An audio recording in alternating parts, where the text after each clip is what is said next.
भगवान श्री राम की मां और दशरथ की सबसे बड़ी रानी कौशल्या संपूर्ण रामायण का एक महत्वपूर्ण भाग होने के बावजूद इनके बारे में कुछ ज़्यादा सुना नहीं गया। बहुत से लोग अयोध्या की महारानी कौशल्या के विषय में बस यही जानते हैं कि वो विष्णु के अवतार राम की मां थी।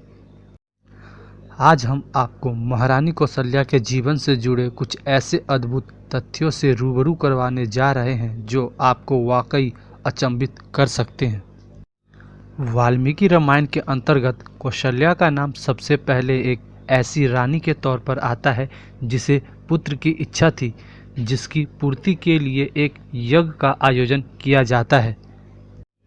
लेकिन कौशल्या का व्यक्तित्व बस यहीं तक सीमित नहीं था।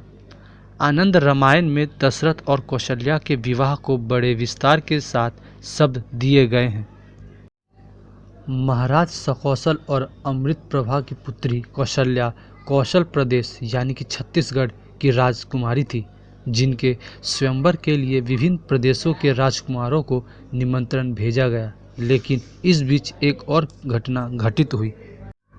दशरथ और सकौशल दोनों दुश्मन थे, लेकिन इस दुश्मनी को समाप्त करने के लिए राजा दशरथ ने सकौशल के साथ शांति की पहल की, लेकिन सकौशल ने इस पहल को ठुकराकर युद्ध के लिए दशरथ को आमंत्रित किया, जिसमें सकौशल की हार हुई। दशरथ से हार के बाद मजबूरन सकौशल को उनके साथ दोस्ती करनी पड़ी, और जैसे जैसे इन दोनों की दोस्ती बढ़ने लगी, सकौशल ने अपनी पुत्री कौशल्या का विवाह दशरथ के साथ कर दिया। विवाह के पश्चात दशरथ ने कौशल्या को महारानी की पदवी प्रदान की। आनंद रामायण, जो कि रामायण का संस्कृत रूपांतरण है, के अनुसार रावण ने न सिर्फ सीता का अपहरण किया था, बल्कि वह एक बार राम की मां कौशल्या का भी अपहरण कर चुका था। ब्रह्मा ने रावण को पहले ही बता दिया था कि दशरथ और कौशल्या का पुत्र उसकी मौत का कारण बनेगा। अपनी मौत को टालने के लिए दशरथ और कैकेयी के विवाह के दिन रावण कौशल्या को एक डब्बे में बंद कर एक सुनसान द्वीप पर छोड़ आया था। नारद ने रावण की यह हरकत और उस स्थान के बारे में दशरथ को बताया जहां कौशल्या को रखा गया था। दशरथ रावण से युद्ध करने के लिए अपनी सेना लेकर द्वीप पर पहुंच गए। रावण की राक्षसी सेना के सामने दशरथ की सेना का विनाश हो गया। लेकिन दशरथ एक लकड़ी के तख्ते के सहारे समुद्र में तैरते रहे और उस बक्से तक पहुंच गए जिसमें कौशल्या को बंधक बनाकर रखा गया था।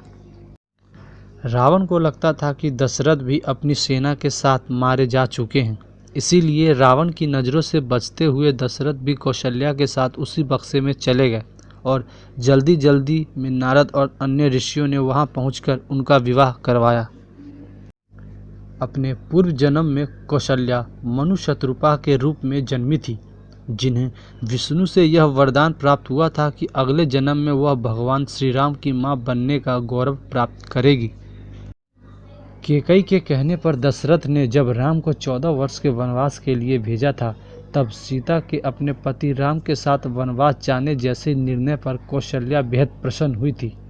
उन्होंने सीता को हर संभव रीति से पति की सहायता करने की शिक्षा भी प्रदान की थी। कौशल्या ने सीता को समझाया कि पति के बिना स्त्री का कोई अस्तित्व नहीं है, इसीलिए खुद से पहले हमेशा अपने पति के बारे में ही सोचना चाहिए। राम के अलावा कौशल्या और दशरथ की एक और संतान थी, उनकी पुत्री शांता।